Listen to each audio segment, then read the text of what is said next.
What's up, gang, and welcome back to the Quarter Mile Podcast. We are so glad you're here with us. Episode 3, we're drifting along. Literally, we're in Tokyo Drift. It's going to be a great episode. This is such a special episode. This is like an upgrade on so many reasons. First of all, you might notice we are not in Bailey's house in her guest room. Woo! Or on a computer. Or on a computer. So we've actually, we are in a garage. We are in one of the coolest places I never knew existed until this week, actually. We are in Jackson, Tennessee at Rusty's Car Museum with lots of cars from lots of different movies. So this is such a cool place, and we're going to show up a bunch of clips later just showing you around. This is if you're anywhere near Jackson and you like movie cars. And right behind us, you will see Paul Walker, a.k.a. Brian O'Connor's car from Fast and Furious 1. And it's so much cool stuff here. Also, this is a special episode because for the first time in Quarter Mile Podcast history, we have a special guest. Hi, yeah. Mom. Everybody give a hand. Give it up for Alan Ingalls. Let's hear from. Well, I said let's hear. That's the stand-up comedy meeting. Yeah. There's literally no one in order here. for you to clap virtually, you can like and share and comment on this podcast. Thank you for your contributions. There actually is a few people walking around the museum looking at cars while we're recording. Exactly. Yeah. We got an audience. So yeah, we do. We have a live audience, and we have you guys who are alive in our audience. But joining me and Bailey today, we have Alan. Alan is a good friend of both of ours. I feel like I've known you for over a decade. Yeah, so for sure. We met at comedy clubs at South Street Comedy Club back in the day. We're going to give you a space to introduce yourself, but I need to catch the audience up on something very important. After our first episode, Alan sent me a message, and I feel like I need to read the highlights of the message because it does pertain to our podcast episode. So here's what Alan told me right from the beginning. He said, "So you say you're the biggest Fast and Furious fan?" I said it just like that, too. Yeah, in my head, that's how it went. He's like, "I think not. I challenge you for the title of the biggest Fast and Furious fan. We can do a game show style quiz that Bailey can curate. Do you accept my challenge?" Then he also said, "Also, I would love to be a special guest on episode 3 to explain why Tokyo Drift is my favorite film of the entire franchise," which is an opinion. And we're excited to hear it. So first of all, yes, Alan, I do accept your challenge to lay claim to who's the biggest Fast and Furious fan of all time. But we're going to get to that quiz at the end of the episode, so stick around for that. But first, we did this in episode 1, me and Bailey, but I would love for you to introduce yourself and kind of talk about, I guess, your relationship with Fast and Furious. And if you want to take the time to tell us why Tokyo Drift's your favorite, we'd love to hear that too. Yeah, so I'm Alan Ingalls. I am a filmmaker and photographer with a passion for music, macchiatos, and just about anything with a motor. And that last one came from the Fast and Furious. I saw magazines on magazine racks back when those existed that had cool cars on the front of them, and I was like, oh, that's cool, and it kind of piqued my interest. I was like, that's neat. But then the Fast and the Furious came out, and I was like, full on, like, oh, this is like, I got to get me one of those, like Will Smith says in Independence Day. Yeah. Like, I gotta get me Welcome one of to these. Earth. Yeah. So that's when my passion for cars came from that movie, with just little seeds of magazines and other things and before that. But I got a car, I started fixing it up. I joined a car club, and when I actually started a car club, which was, I didn't know what I was doing, so it was terrible. And then I joined a real car club called Sinister Elegance right here in this town, Jackson, Tennessee, and was hanging out with other car people when this third movie came out. And I was like, we all went to the theater as a car club. And I think part of my love for this film is not just the movie itself, but the time of my life that I was in and the people I shared the experience with. That makes a lot of sense. Yeah. All right, so he gets a pass. Okay, yeah, he's allowed to say Fast and Furious. Tokyo Drift is his favorite. I have a question about your car club and car enthusiasm life. Have you personally ever tried like drifting? Like, do you drift? Like, I have tried. I don't know if I would say I have drifted. I have drifted accidentally multiple times. Yeah. Yeah, snow. Yeah. Well, rain. Yeah. Needed new tires that day on the old car. I have put my name into the hat of many forms of automotive racing.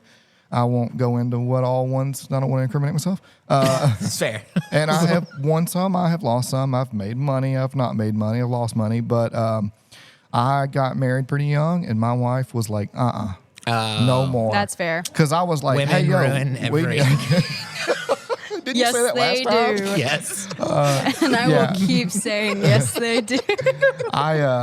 We needed to buy formula, and I was like, I can go make a buck real quick, and she was like, no. And when I had a 2-seater vehicle when we had our first child, and I had to get rid of that vehicle and get something with a backseat, right? And when I sold my vehicle that I loved to get something to accommodate that child, she knew, like, okay, he's in this. He's gonna be a good dad. He's in this to win it, right? And then I got that car and put modifications on it, and then it was loud. I put exhaust on it. And I was like, how am I gonna put some NOS on this? And that's when she was like, Yes. I know where this is going, and no. And so from that day forward, I have had really loud, really modified, really cool vehicles, but ain't a ne'er one of them had no NOS anymore since those first two. So, unfortunately. You don't need NOS in racing when you have family. That's right. Well, you could just, go to your local Walmart and buy some NOS out of the empty fridge. tray. There we go. But Yeah. I have family. I Set got it 4 in kids the and a cup wife, a holder. dog, and a cat. So I got all the NOS I need. There you go.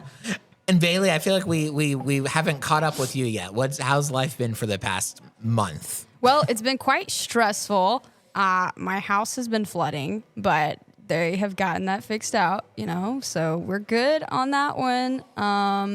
And I'm going to be filming my music video coming up here soon for a song called Dear Diary that I've written, and I'll be releasing it very soon, so that's in the works. That's probably going to be the next few months or so. Yeah, that's awesome. Yeah. So, and we'll when it comes out, we'll share it on all the things. But just for you all right now, just know like it's coming up. Yeah.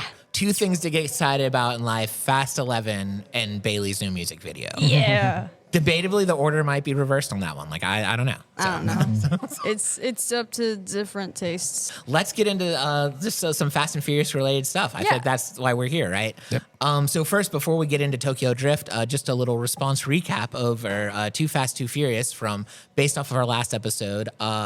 Much like the movie reviews back when it came out, we've had some not great comments. My favorite from one of my friends, because now that I do this podcast, some of my friends, they try to watch the movies and keep up with us. One of my friends, Joe, he wrote me this message. He said, "Gave it my best shot. It took 3 sittings, and I could not finish the movie." Talking about Too Fast, Too Furious. Wow. It's like, I'm sorry, I feel like I failed, but here's my haiku review. I did not like it. I'm more of a Mel Brooks guy. Much love and respect. And I understand that. Joe, So- it's Poetic. totally cool. We understand that not every movie's for everyone. And this whole podcast is about just having fun, having good times, and, watching things that make you happy. And if that's not Fast and Furious, that's okay. But we do now have a requirement for everyone who doesn't like Fast and Furious. You have to send us haiku. I think that's the rule. Yeah, exactly. Give us a haiku as to why you don't like a certain Fast and Furious. You're going to make them work for it. Yeah, Yeah. It's not really disdain if there's not a haiku attached and we'll to read it on so. our podcast and give you credit. Yes, absolutely. And then your you become homework. a famous poet based off of the Quarter Mile podcast. Like Robert Frost. Absolutely. Good for you. If he was still around, he would totally write to our podcast. But he might be a Greatest Fast and American Furious fan, poet. so I think he would have been. as good as he is, he's definitely a. Anyway, this next comment came from a random guy from TikTok. It was on our, which those are always the best comments, so the random people Yeah. from TikTok. This was when we posted one of the we posted a few reels about Yeah. Eva Mendes. We love Eva. Yeah, I'm a fan. Understandably so. Yeah. And I think I think my comment was something like, "Man, let us know at our wedding or whatever about this." And he responded, "She ain't gonna marry your creepy looking self." First of all, Oh, boy. ouch. Secondly, let me have my dreams. I don't know who you are, but a creepy looking person can dream. Also, I don't appreciate this double standard we've had on TikTok. When episode 1 came out, the same woman like 3 times posted to Bailey, she like, "Move the microphone so we can see your pretty looking face," on 3 different videos. And I feel like these people are just telling me, "Move the microphone so we can see less of your creepy looking face," is what I feel like. And I'm just not here for it. Somebody compared me to Ice Spice, though, so I don't know if that's like entirely. I don't know. Was that a compliment? I It's don't just know. the hair. I don't Yeah. see What that anything is. else. That's, Yeah. yeah. It has to be just the curls, right? I had to Maybe. look up to remind myself who Ice she Spice was. was before. I was Yeah. like, I don't know how to respond to this comment. She's Until friends I with Taylor, Google. so you know. Yeah. That's right. That's all I know about it. Like, oh, she was standing Supposedly. behind Taylor at the Super Bowl. Yeah. That's how I want to get my fame. After your music video and then your big, I'm just gonna stand. I'll just be become in the back famous to there, be a lookalike and then or something. Yeah, that sounds good. So, and then the last response that we got, this was kind of fun. But when we posted that reel with the theory about Brian and Roman having a They were romance, so mad. Oh my gosh, I think we upset the entire straight male community behind Fast and Furious. Yeah. That I mean, they were very defensive. Like, no, and we're not gay either. You know, like Yeah. it was. And just so you haters know, a theory, the definition of a theory means that it's not a proven fact. Yeah. Well, So and remember, this is about fictitious characters anyway. literally, This is not real life. it's like But I was one of those guys. I was like, oh, no, you Anything. didn't. it's literally like anything. Today we're talking about Tokyo Drift. Before we Yeah. get into our wonderful AI summary that Alan's going to read for us, just some brief details. Tokyo Drift came out in 2006, which is the year I graduated high school. Alan, what were you doing in 2006? I was working in IT, pretty much spending my entire paycheck on my car. I was hanging out with the car club and my girlfriend at the time. We weren't married yet. And definitely enjoyed going to the theater to see this movie in theaters with 30 other car heads. Yeah, I think that's so cool. I did not know that about you, that you were in a car club. You're so into the cars and everything like that. And It's the only part of my life I haven't tried to monetize yet, and then here we are. Yeah. This is it. This is going to be what picks up. So It's the most expensive part of my life, too. what was going on in 2006 for you, Bailey? What do you think was going on? Let's hear it. Were you 5? So she still hadn't seen Tokyo Drift yet, but I was drifting in my diapers or something. you're doing something in your diapers. So, but hey, maybe your parents saw it too. I know you guys watch the podcast. Yeah, Thank you my parents definitely watched Thank it. you, Karen Yeah. and Rodney. Rodney. Yeah, I was gonna say Bailey's dad. but I don't that know works. if they're okay with their names being disclosed, but Oh, whoops. that may or may not be their names. Yeah. Also, it could be Roger and Baron. So probably not. Do I need to hit the censor button on the board?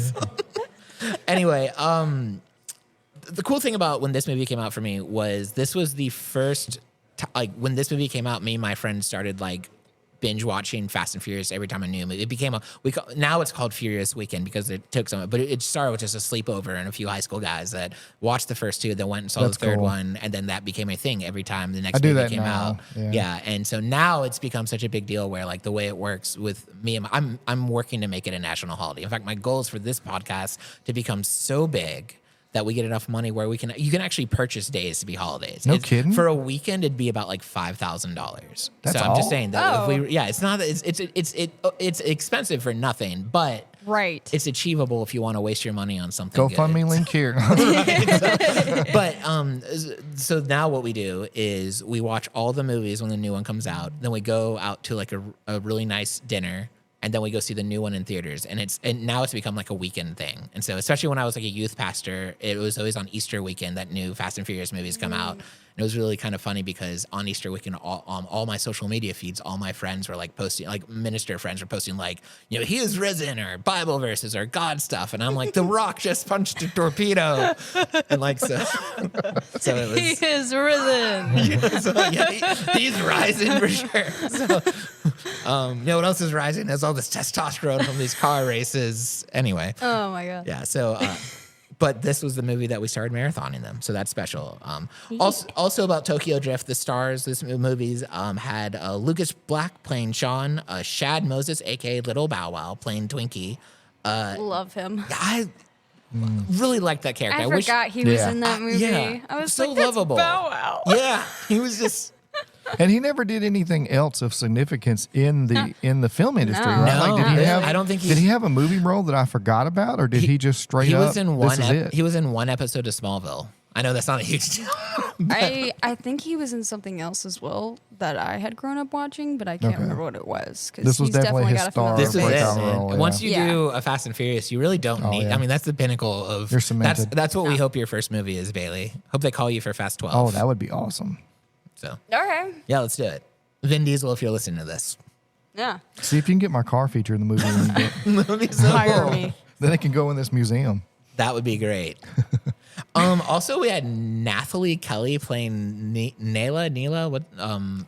I don't know who she is. I was going to say Neela? another actress that I don't think I have ever seen since or before. No. Yeah. Like, Nah. now Sean Boswell, his Lucas Black. Lucas Black. Was in, He was in other stuff, Sling dude. Blade. Yeah. And like he was in a couple things that he was known for even before this and got him recognized by Justin Lin for this movie. But Yeah. like I think, and of course, Han was someone that Justin worked with before. Yeah. I'm sure we'll get into that later. Yeah, but, absolutely. That's a cool fact that we'll But get into. I don't think anybody else was, they were all kind of unknowns. Yeah. So, but it was a good movie. Finally, we had Brian T as DK, and then Sung Kang as Han, who of course came back for a lot of other movies. And Yeah. is kind of like the star of it. It felt like to me like he ended up being like the star of the show in this movie, kind of thing. So, It was like the first two movies. Well, like the first movie, there were many stars. You know, there was Bow Wow really had a spotlight on him, and he really shined in this movie, despite being kind of almost a side character, Yeah. kind of not the main guy. And yeah, I believe Han was definitely. And then of course Lucas Black. Those three Yeah. characters like really pushed the narrative in this movie. I would have loved to see more about Bow Wow. Like I don't know what more Yes. they could have done, but And it would have been Neela. fun to. Yeah. I would have Well, liked a little bit more. I don't know that if it would have actually. I'll say this: I don't know if it would have helped or made the movie any better. I'm just curious more about her Right. world, her backstory, and What a, more than talk what about they what actually. a weird we'll maybe get into that later, but what a weird backstory. Yeah, for her. I'm so Like, confused. Yeah. Where are you from? Here, obviously not. You know, like And then most notably in this movie, this was the first time director for Fast and Furious was Justin Lin, and of course he came back and directed. So he directed 3, 4, 5, 6, 7, and 9. So he ended up directing 6 of the movies. Right. wow. And so he's a big reason as to why Fast and Furious is the way it is now and Yeah. how it took off. He kind of, and this was like one of his first directorial debuts, maybe his first one. I don't know if it's exactly his first one, but he was definitely early on in directing. And Yeah, his directorial debut was Better Luck Tomorrow. yeah, Oh. I think he made that as an indie film. I don't think it was produced by a studio. And that indie film is what got him noticed in the industry and I think got him this opportunity. So this was the first studio-backed Yeah. movie I believe he did. and That's he, awesome. he did it. We'll talk about it later, but love or hate this movie saved the Fast and Furious series, which is pretty cool. So, And the next one ruined it. the next one was rough. But you know what? That's next month. That's next month. We're not there yet. But where we are is here at Rusty's Car Museum, talking about Fast and Furious Tokyo Drift, and our special guest, Alan, first special guest ever for the Quarter Mile podcast, Yeah. has the honor of reading our AI hyperwrite plot summary about Tokyo Drift. So, Alan, the floor is yours. Are you going to make every guest do this? I think you should. I think we should start the That would tradition be right fun. here. I think Yeah. so. The guest has to read this. It has I to read agree. it. So. Yeah. This thing is amazing. Okay. Welcome back, gearheads and film buffs. Buckle up because today we're drifting through the streets of Tokyo with the third installment of the Fast and Furious franchise, the Fast and Furious Tokyo Drift. Our story kicks off with Sean Boswell, a high school rebel with a need for speed and a habit of crashing not only cars, but also his social life. After one too many run-ins with the law back in the States, I've crashed a lot of cars in social encounters. I feel like I can relate to that sentence. Sean's sent to live with his dad in Tokyo. You know, because nothing says discipline like sending a car-crazy teen to the land of midnight drift races. Right. Tokyo's neon lights aren't just for show. Are y'all laughing at the AI thing or me? Yes, Yes. both. Yeah. Tokyo's neon lights aren't just for show. They're the starting line for the city's underground drift racing scene. Sean quickly learns that in Tokyo, it's not about how fast you can go, but how smooth you can slide your car around the corners without kissing the guardrails. Oh boy. I don't like how. That got oddly sensual. Well, that's because this next sentence. Kissing should be saved for dates, not concrete, Sean. What? Enter the Drift King, DK for short, or Donkey Kong. You forgot the accent. Or I thought Donkey Kong. I don't know. This is where we all need to do our best Lucas Black. Oh man, I can't even. I mean, I'm from Texas and I can't get that. Yeah. I thought Donkey Kong. Donkey Kong. Donkey Kong. I can't do it. Yeah. Donkey Okay. Kong. Who's not just the top dog in the racing world, but also has Yakuza ties.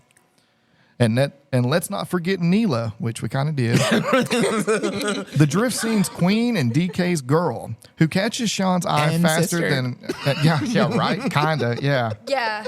Who catches Sean's eye faster than a turbocharger spools up. As Sean drives headfirst in the world of drifting, he befriends Han, an expat racer with a zen-like approach to life and driving.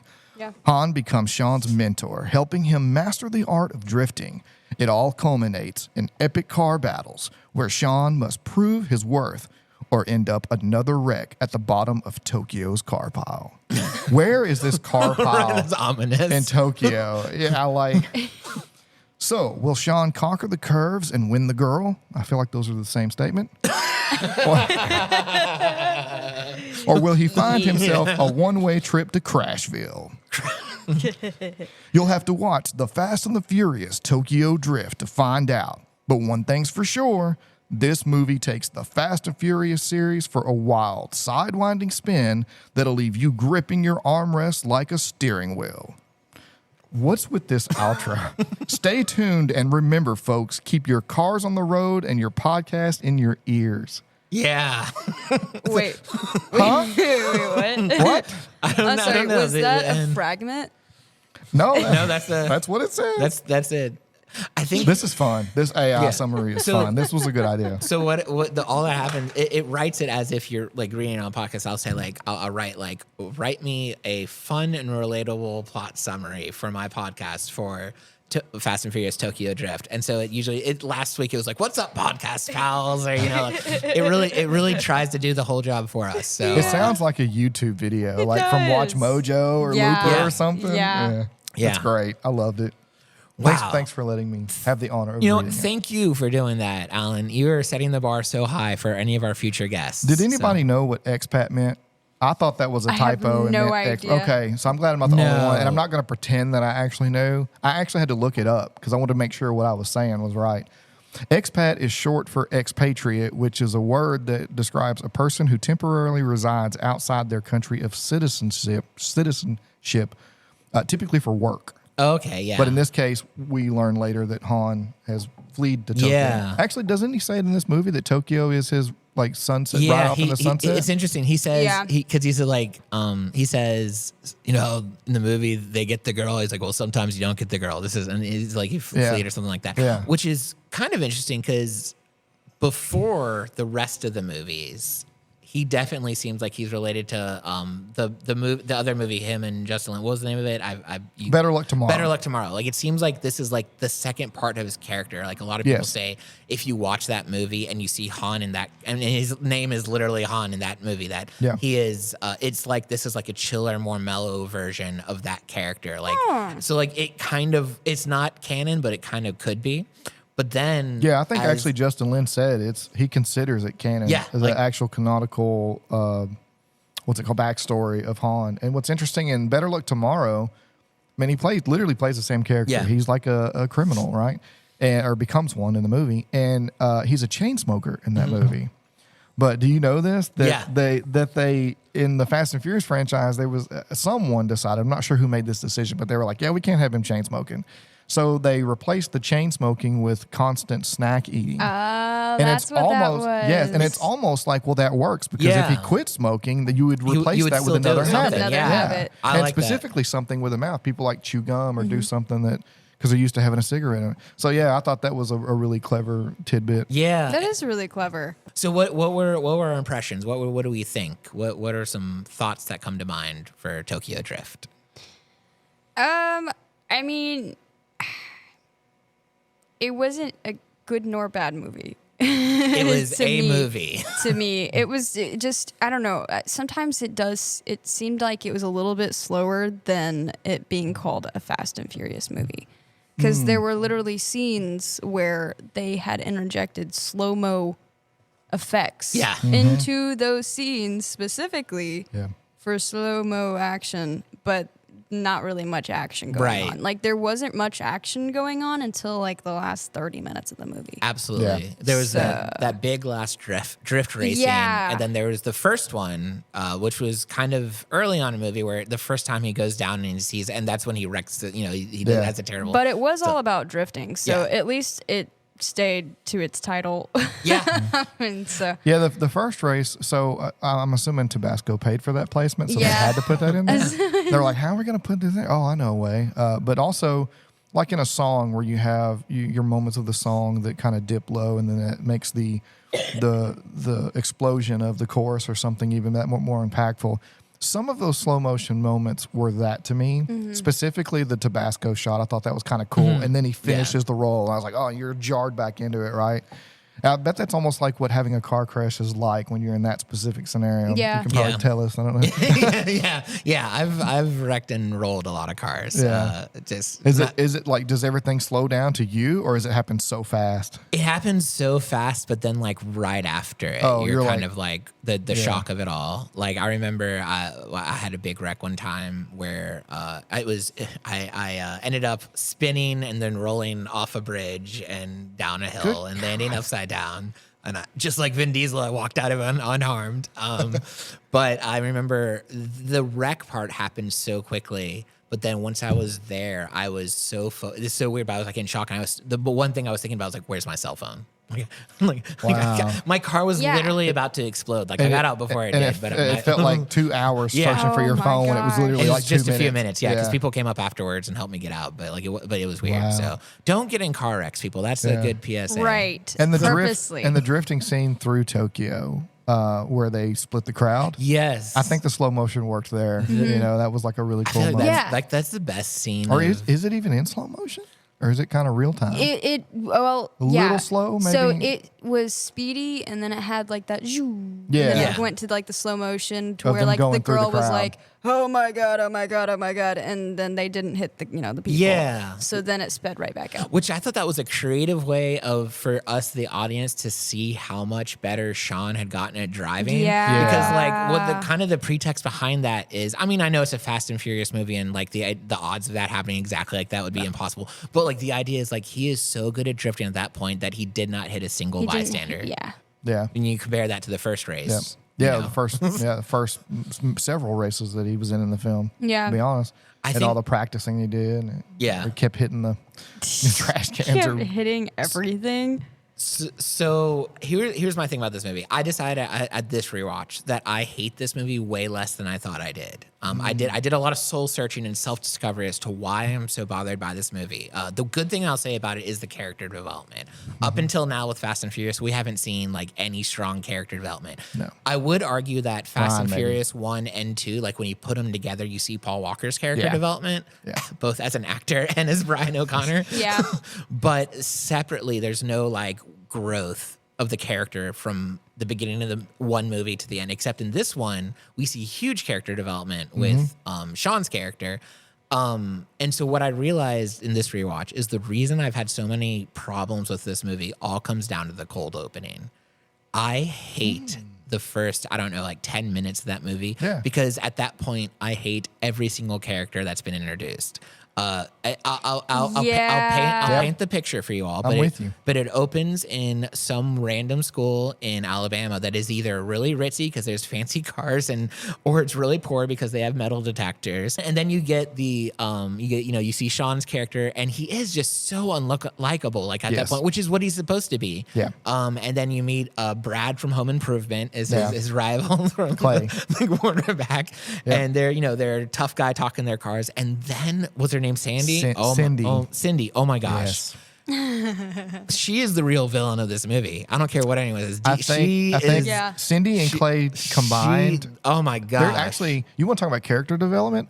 there's more character development in Clay in the first 6 minutes of the movie than there probably is any main character of the first two movies. Yeah, because he realized I should not be with this woman. Man, oh my gosh. I mean, the things where she's like, you guys can race over me. It's like that. First of all, as a former youth pastor, I don't want any high school girl ever saying, like, I was broken for her. Like, I was like, what? She threatens him while they're going speedy in a construction site. And she's like, well, I guess I got a new date for prom. Yeah, and then he goes, haywire and starts hitting this guy's car. She's like, stop it. And I'm like, well, you're an idiot. Right? You should have been like, you do have a good date. You go get a new date. We're broken up. That's what he should have said. Yes, exactly. I was like, that was that moment where he tears up and like goes through that. It's like, that's such great character development, I think. But yeah, bro should have been right there and been like, oh, really? Okay, I'm done. And just stopped the car and left. Did you think about the homeowners when he wrecked through that? I immediately, actually, I turned to Rachel. I was like, this is not going well. They're going to be so upset. They just destroyed so many homes. There was a point when they all wrecked, because at that point, I didn't like Sean yet. I really didn't like those characters. I didn't like any of them. This happens every time I watch this movie, and I can't explain it because it's really terrible.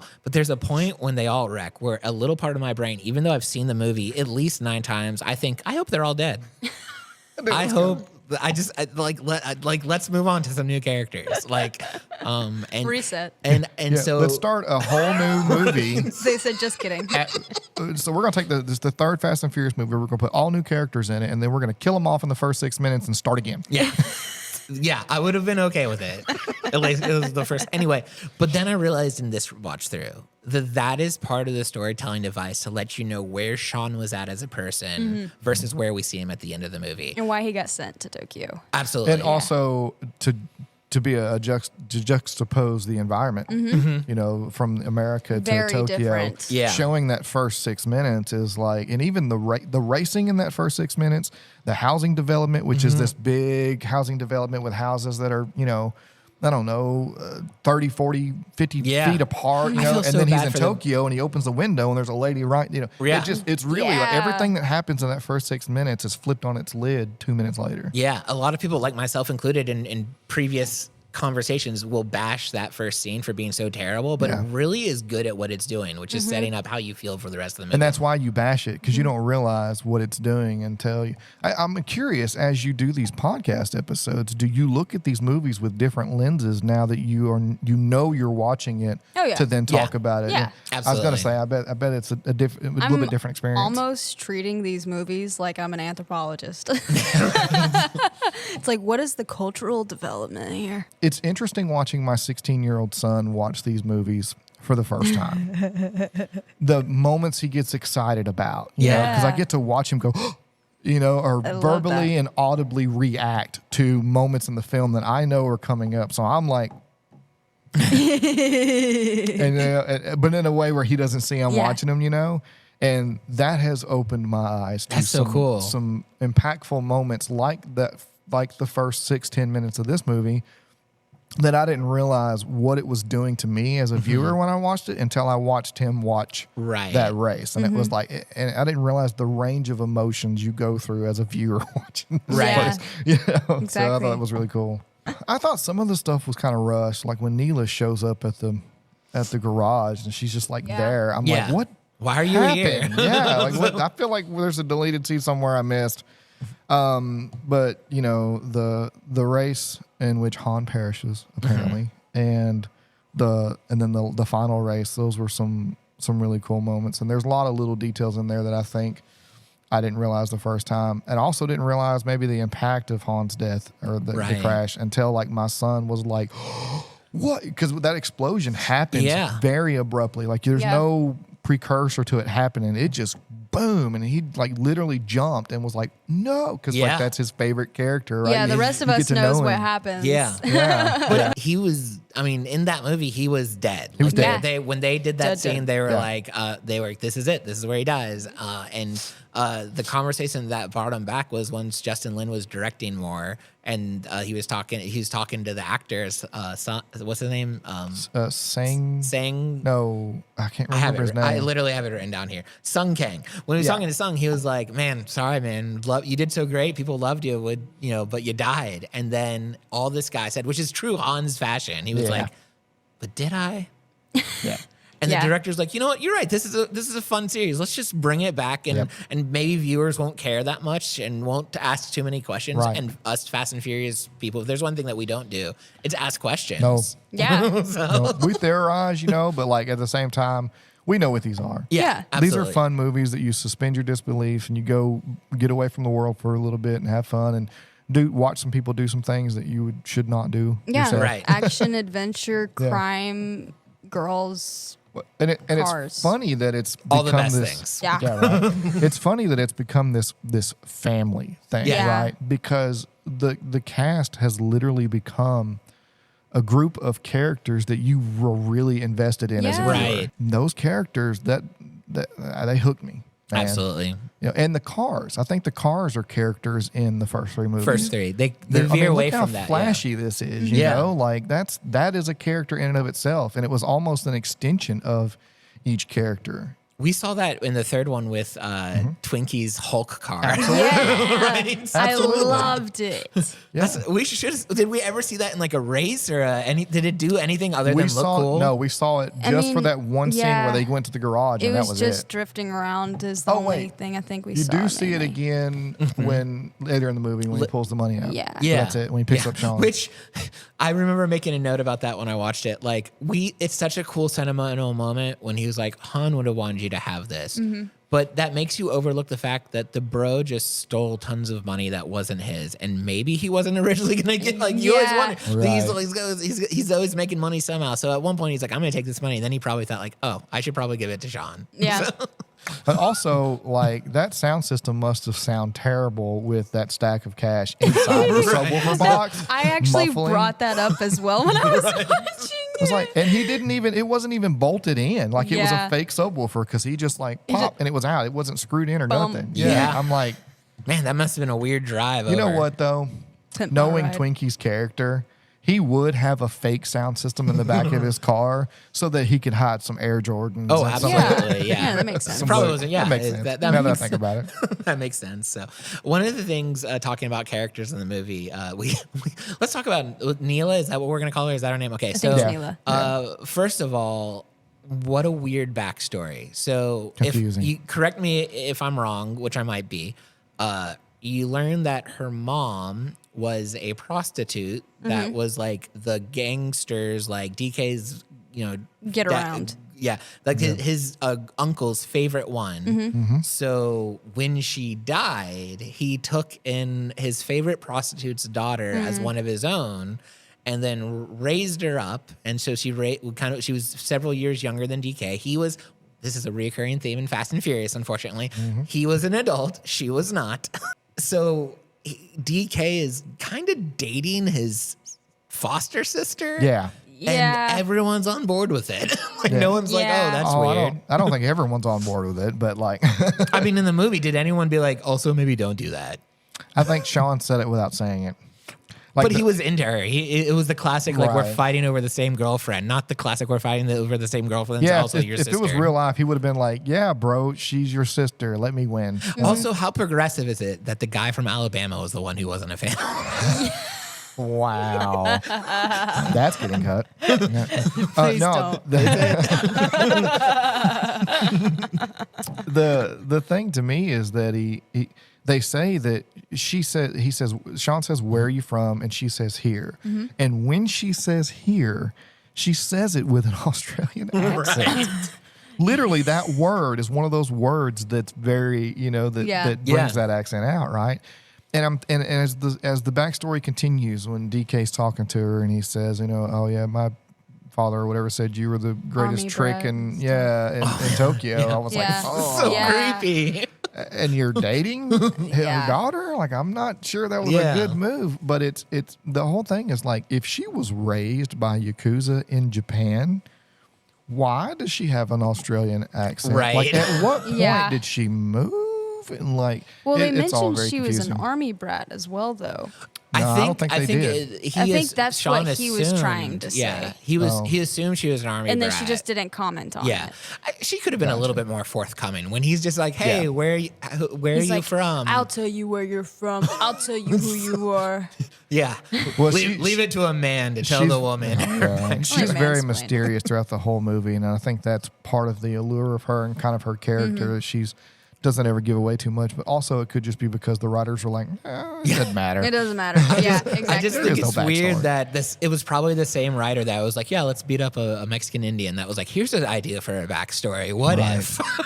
And they're like, Sam, we need to get you help, man. I don't know if his name's Sam, but it sounds like a Sam move. I don't know.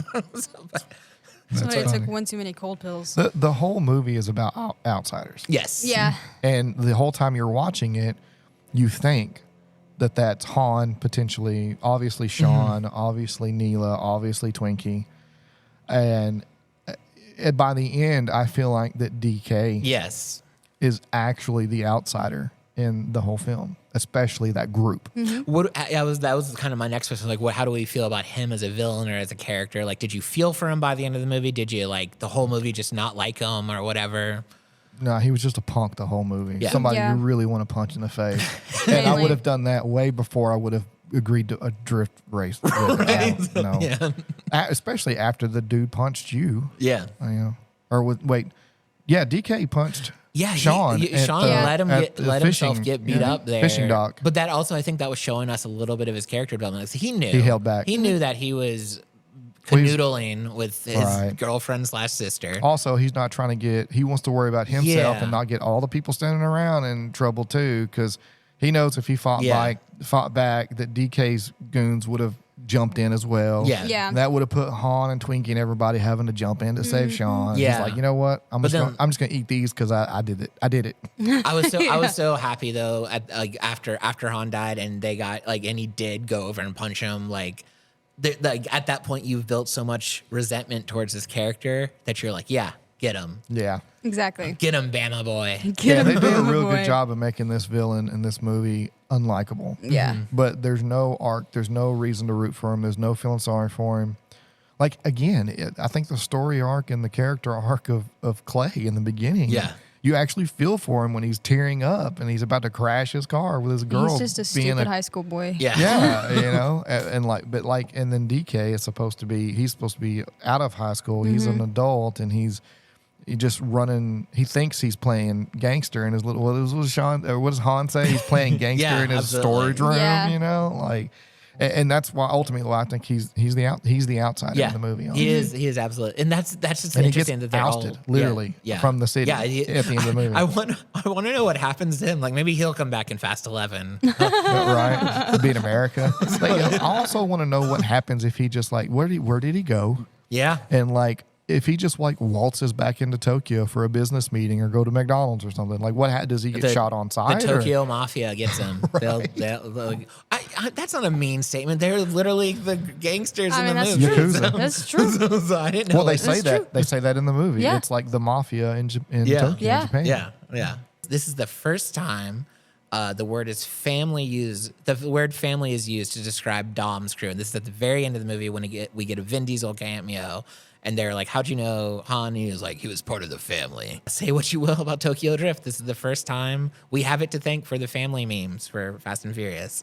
So this is maybe one of my favorite Tokyo Drift facts. This is the thing that I've been telling people all month when the topic of Tokyo Drift comes up. During the movie, there's a scene that wasn't given a permit, and it was that really cool drift scene where with the slow motion or whatever, where they managed to not hit a single person with their cars. How impressive that in real life.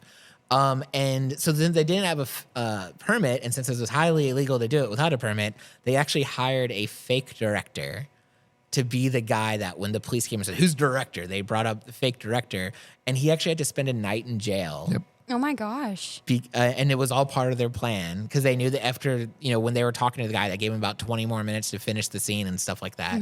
And as a thank you, they later let the man do a cameo in like that sauna scene with the big fat guy with the paw Bear on claw. his. Yeah. And so and I couldn't figure out which one he was, but like when you look at the line of different men in the sauna, one of them is the fake guy who was hired to go to jail for the director. That's awesome. Right? Like, Good for him. so yeah.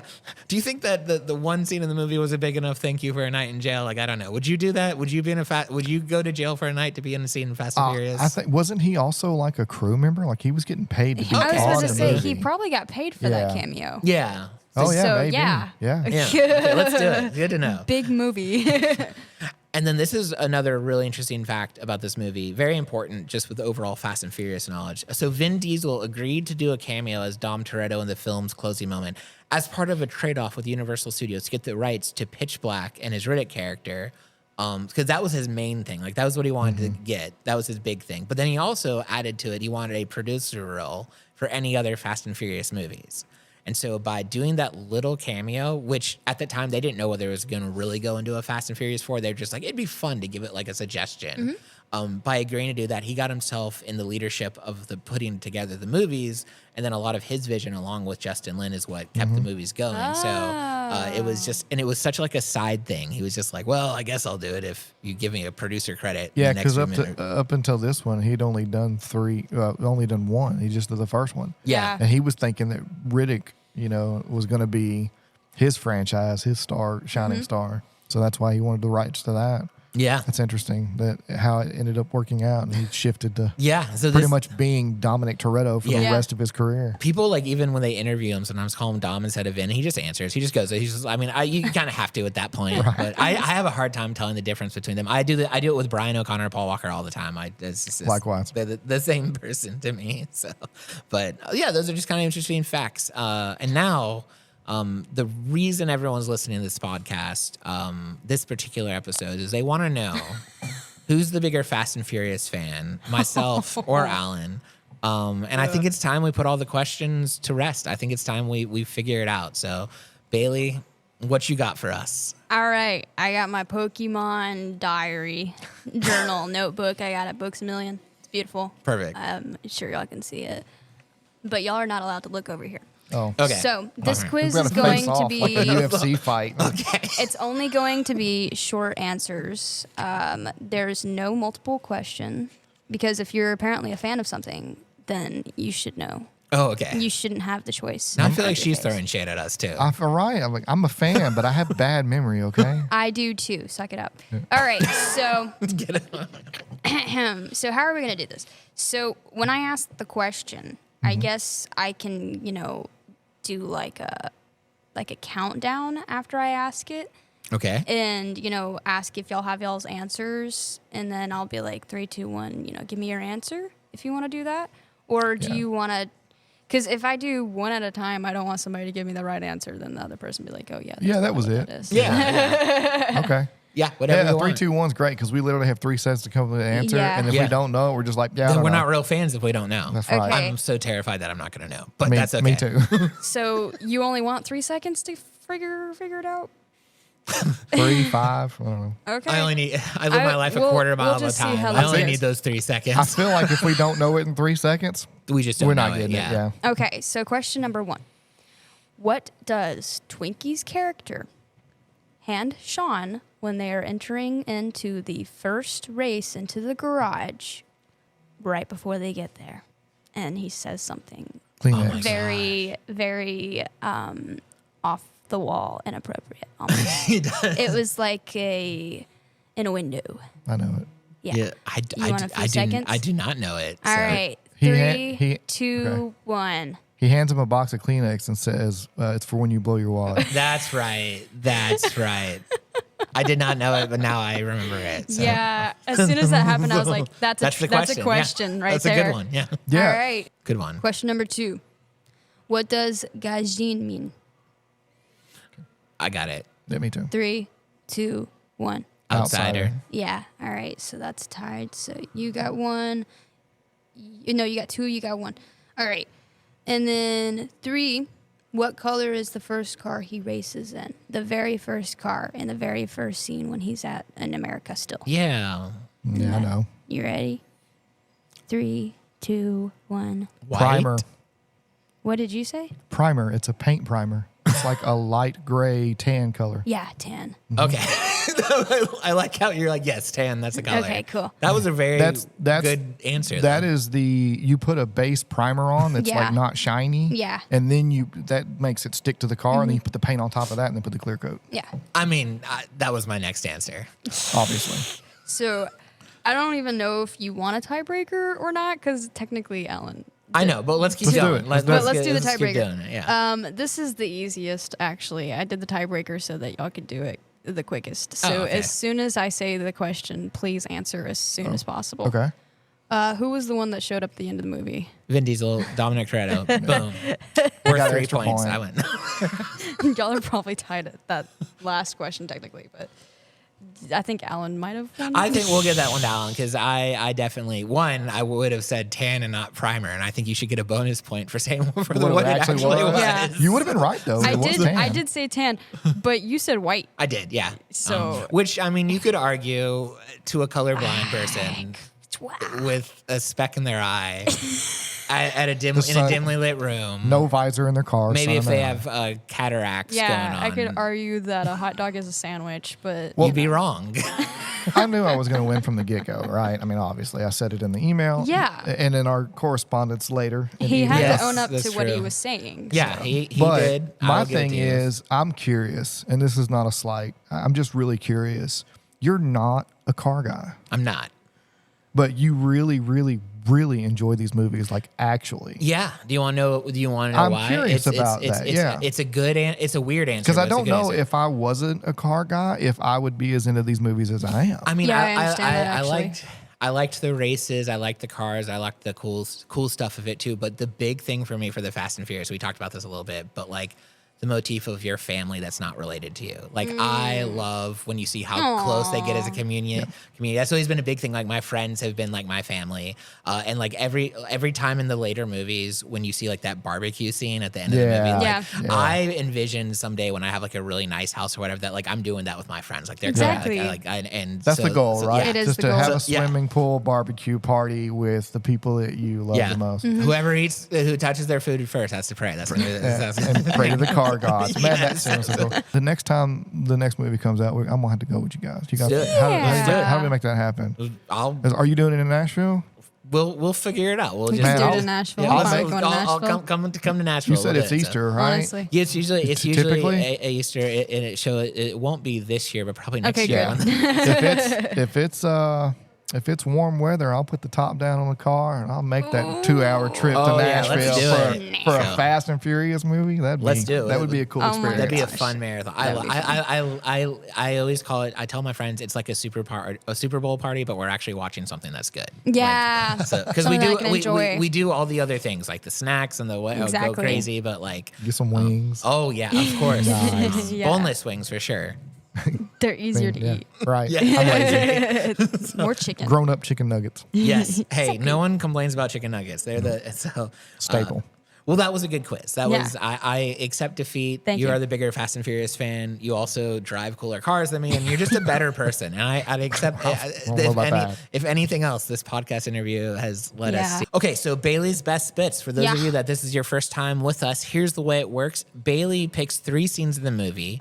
Are her best. Now, here's the thing. She qualifies You look so what the best Yeah. is. So in our first episode, she did like her favorite scenes of the movie. Mm-hmm. In the second episode, she did funniest scenes to her. So we don't know what her qualification is, except we actually do because she told I us at told the you, actually. So these are It's the cringiest moments. cringiest moments in Tokyo Drift. So here's the way it's going to work. Since we have a guest, this is so we already had to settle our conflict, and it's settled. We're good. Our beef has good. been squashed.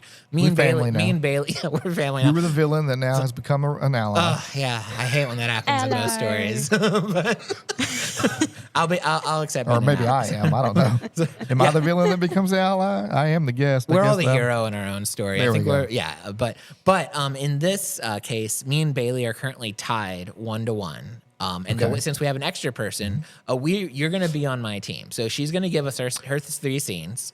And then we're going to both pick what we think is her best, cringiest moment of the movie. Now, I literally am the villain that's now become. Yeah. Exactly, yeah. You're Cypher or Jason Statham or DK doesn't come back, so not him. No. So if either of us get a point, it goes to my score. And then which neither one of us will be mistaken, but if either one of us don't get it, Bailey gets a point. So this is a special 2-point episode. So. Yeah, this is like a bonus round Yeah, because it is. like even We're 1-1. if you're like I don't know, and I get it, it saves you. It saves me, yeah. Yeah, exactly. Nice. I like this. But also this Especially is how condescending she was. So you're the at the savior. beginning of the or when at the beginning of the quiz. Yeah, I'm ready. Let's go. Let's do it. Let's defeat her. So give Let's us win. the scenes, Bailey. All We're right. ready. So the first race, where it's not actually the first race, but it's the first race in Tokyo, actually, wherever he destroys his car while attempting and drifting. So where he's constantly like, duh, Honk. Okay. duh, Yeah. duh. Yeah. So there's that. That's the first scene. The second scene, the scene where Sean and Neela are drifting on, I believe it's the mountain Yeah. that he was later on. Well, a And mountain, that not the entire mountain. scene for about 3 to 4 minutes was just slow-mo and senseless talking. And then you've Careful, got... she likes to mess with us. So Yeah. don't. Then you've Oh, got... I noticed that in the last episode. She got you. DK's slow-mo car wreck scene. I guess they're all just slow-mo stuff. That's really getting on my nerves. She hates slow-mo. Okay. Yes. It's all right, the fair way enough. that they put this in here, because that slow-mo with them, before the crowd, before they hit the crowd, that was impressive. But there's certain ones, Yeah. So the slow-mo scene where DK had literally fallen off the cliff, where we had seen him at the top fall, Yeah. and then, Sean had like sped up further down, and then he's like right here. He's like, and then he go, boom. So it's like you could see Yeah. his stupid face before he hits the ground. He does have a stupid. I don't, He has I a very don't punchable understand. face. His eyes. face is so punchable. Yeah. All right. Like in so many scenes. Yeah. So I'll put away my Pokemon journal. Gotta catch them all. Y'all will get to figure this out. Would you like So- to go first, Alan? or Which one is the cringiest one? That's Yeah, what we're which- guessing. yeah. which one is Out the of those. cringiest scene? To Was her. it the slow-mo first race in Tokyo? Was it the... Shoot, I already forgot. We should get a point for that, right? Right? No, I think she's messing with us. I think she The knows. scene where Sean and the girl are drifting, or the scene where DK is dying and Okay, gets kicked out. I'm gonna say the scene where Neela and Sean are drifting. Is that what you're feeling? I'm feeling that one too. Okay, so here's the deal. So is this the rules? If you get it right and I get it right, that's 2 points for him, right? Yep. Okay. And if we both get it wrong, then she gets 2 points.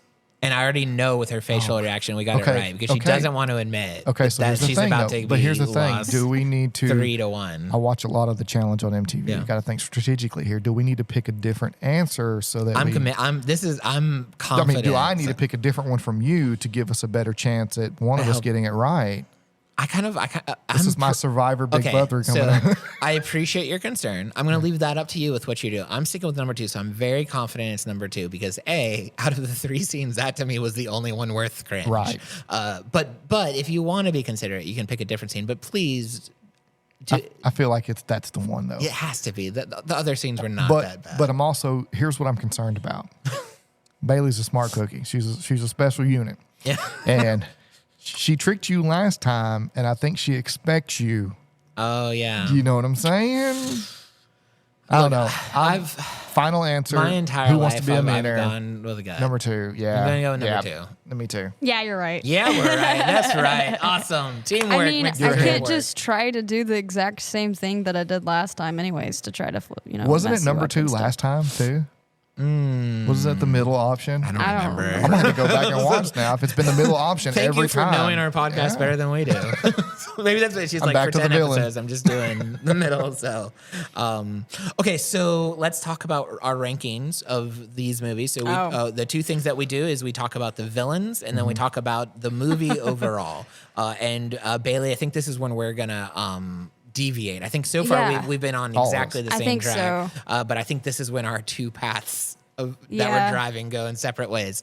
So, Alan, would you like to start by telling us, in consideration to the third movie, the second, and the first movie, how would you rank the villains, and then how would you rank the movies overall? Okay, so the villains, I definitely agree with you guys last time that Because we're right. I appreciate that. Yeah. Was Carter. Carter Verone is a despicable, devious, Yes. terrible person. Definitely. And so well played. He is definitely a hideous human being. He'd be number one at the top of the list of these three. And then I would put Clay as number two. No, Cindy. I think that I would put DK a little over Johnny Tran. Okay. Who you keep calling Danny Tran. Okay, here's the story behind that. I have a friend named Danny Tran, who's a comedian. And I was going to say, I remember hearing that name, and I think I know who that is now. I'm like, why does that sound familiar, but also so wrong? As soon as I said that, I sent him a message like, hey, I didn't mean to call you a villain. It's free promo. Yeah, there we go. But anyway, so no, I actually, on the way here, I was like, okay, it's Johnny Tran. But So, do you want to know my movie listings, or do you Yeah, guys go want for to do it. your Go for it. villains Go first? ahead. Definitely. Okay, Yeah. okay. So Tokyo Drift is number one for me, and I think Too Fast, Too Furious is number two, and then the first one is. If I rank it as far as like my favorite movie, the first one would be last of these three. Because it's okay. I rewatched it with my kids 2 weeks ago and was like, oh, I forgot. I didn't realize how bad this movie was. Yeah. But my son was still enjoying it, and I saw myself in him because I watched it for the first time when I was about his age. But if we're ranking it in terms of like importance and stuff, obviously the first one, we wouldn't have any of the rest of them. Yeah. yeah, And that makes sense. all of these have had such a tremendous impact on car culture and car shows and racing that I think a lot of people are down for and understand. And there's a whole community of people that are like upset that that's what Right. has exploded car culture in the last 20 years. But you can't deny that it hasn't had a kinda played a cool. big Fun part. though. Yeah, and it was when they made the first one. That was their original intention. Was he read Race Wars or Racer X, Racer X. Racer X, and Yeah. he was like, I want to bring awareness to this community. By the way, my son pointed out that Race Wars was a terrible name. The first time they said it, he looked There at you me. go. He looked Yeah. at me and was like, "Dad, what are we watching? What's?" I was like, "No. This is like 2001, bro. So Yeah. calm down. This is." He means like a wars where you race and stuff. It's like, oh, okay. It's funny because that was actually Bailey's first suggestion for the name of this podcast. So Shut up. Wait, was it really, or is that a joke? no, it's a Okay. joke. It's a joke. Come on. I'm sorry. Come on. Really? That was a joke, Bailey. Whatever. Just recommends me to these, film people. Put Bailey in your movie. No, let's assume she thinks of this terrible idea. He didn't tell you which films he was recommending you for. Yeah. Let's put me in the Killer Winnie the Pooh movie. Part two, Part 2. Mickey Mouse movie. I'm short enough. So Bailey, what are your villain? And Yeah, I'm actually curious. I feel movie like rankings. I feel like having a guest on the show that I have trumped. Now, you haven't talked as much, and I've kind of. That's fine. Oh, okay. That's fine. I feel So- like I've talked too much and not let you talk, which I'm doing right now. So I'll let you talk. They'll be able to catch up on me. I think I like the Too Fast, Too Furious is my first choice. So it's 2, 3, and then 1. Okay. So technically, it would probably be based off of like soundtrack, the funny ha-has, Too Fast, Too Furious was definitely a lot funnier. the cars, the type of action, but also like the cinema, like the way that it looks and just like the overall vibes of the movie. Because Tokyo Yeah. Drift, I could probably just sit there on my couch and drink wine and watch it and be chill. And Sounds like a great enjoy- like Saturday. It's almost like a nice little scenery looking movie, You Yeah. can just put it on in the background, mute it, and it just looks pretty. Yeah. Yeah, like a photo or like Yeah. one of those just wall displays. Like that when just your has TV images. goes to the screensaver screensaver. and it's like Yeah. that metropolitan area or like a cityscape or like a Yeah. beach or whatever. Like With the that's soundtrack Tokyo too? Drift. Yeah, I feel And that. the Tokyo Oh, Drift yeah. soundtrack, and also the soundtrack in Tokyo Drift reminds me of like the computer games I used to play when I was a kid, like those fighting computer games, Yep. like those stick figure fighting computer games that they would have like that Yep. in the background that you had no idea who it was. That's exactly where Tokyo Drift got that, or something, or they got that from Tokyo Drift. I don't know, but yeah, Yeah. that was. I'm that's about curious level. what which movie you think is funnier, Tokyo Drift or Too Fast or Furious?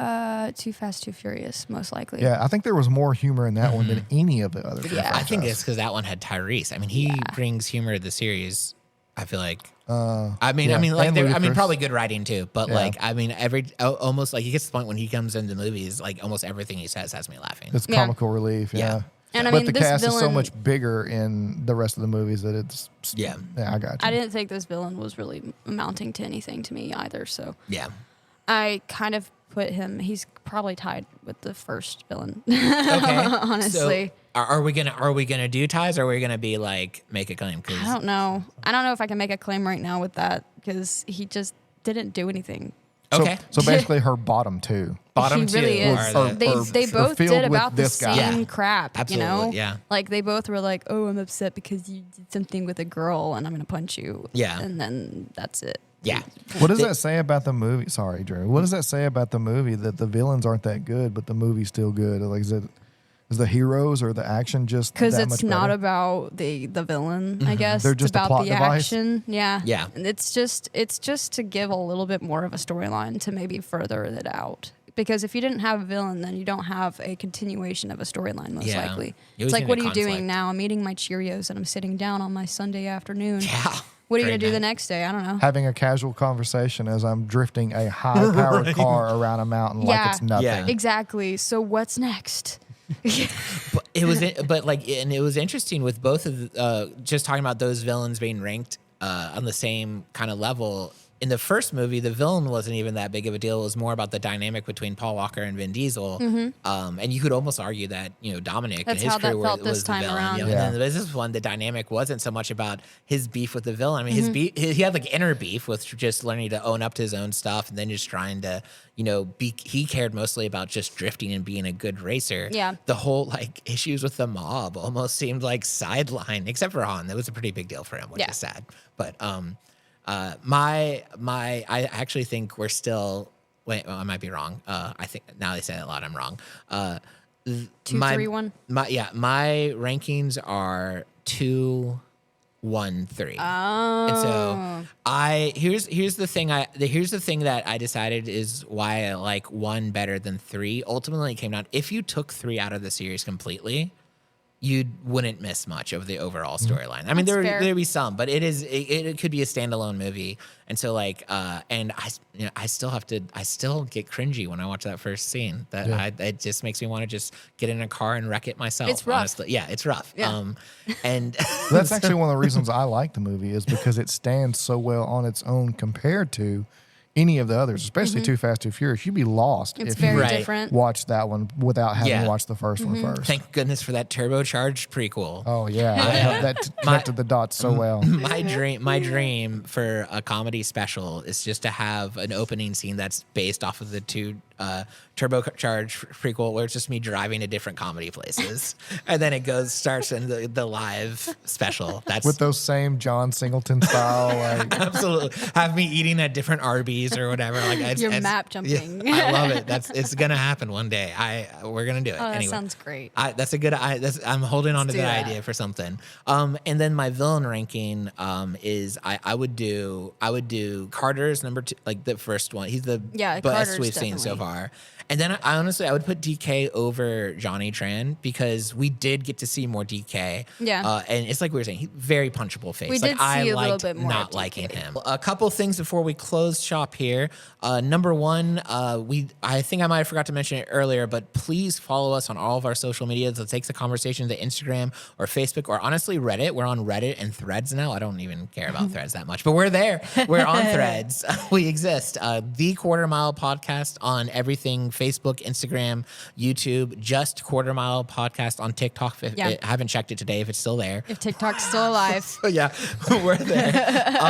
And if you love what we do and if you want to help support us, there is an option through our Buzzsprout, which is how we do the podcast, where you can join our Quarter Mile Podcast family, and you can donate $3, $5, $8, or $10, probably more if you want. We won't stop you.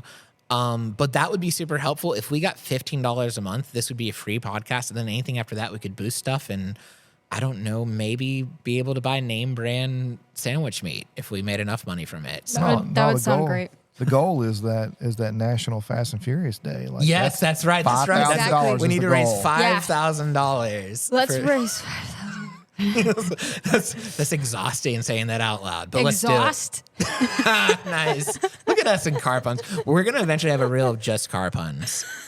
Yeah. It's gonna go viral. Exactly.